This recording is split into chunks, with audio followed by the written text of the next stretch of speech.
এই নিউল মুখা গোটাই পৰা লাইন পাত চালা খাব নাপোৱা গীতা চবে শুনিলো যোৱাকালি মই বৌৰেলে পকা কঁঠাল আনি থৈ দিছিলো তাতে তহঁতৰে কোনোবাটো সোমাই পুৰুককে খাই থৈ আহিছা বৌৰে পকা কঁঠাল খাই ভাল পোৱা দেখি আনি দিছিলো কোনে যাই খাই আহিছা কবি নে ভালে ভালে কৈছো কোনে পকা কঁঠাল খিনি খাই আহিছা সোনকালে কওঁ নহ'লে চাবি ধৰা পলি টপিলা চালি কোবম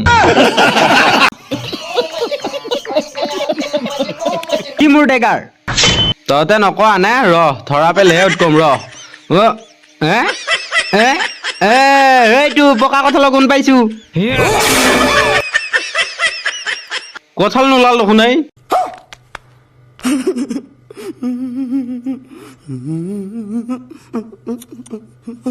এই চাওমিন ইমান বিচাৰিলো নাপালো গম পাইছানে এটা কিজানি কঁঠাল চুপটো নাই বাদ দি দে ৰ তই মোৰ এটা আঙুলিত ধৰচোন ठीक है নাই গম পালো তাৰমানে ইয়াতে আছে তাৰমানে তয়ে পকা কঁঠাল নি পেলাই তাক খুৱাইছা এইটো চালা কঁঠাল চোৰ তই কি বুলি ভাবছিলি কঁঠাল খাই পেলাই তই পলাই যাব পাৰিবি বুলি ভাবছা তাকো বৌৰেলে আনা পকা কঁঠাল তই যদি আজি পৰা আৰু কিবা বস্তু চুৰ কৰি খা তেতিয়াহ'লে তোৰ এইখন মুখত আঙুলি নহয় এইবাৰ কিবা বেলেগ বস্তু ভৰাই দিম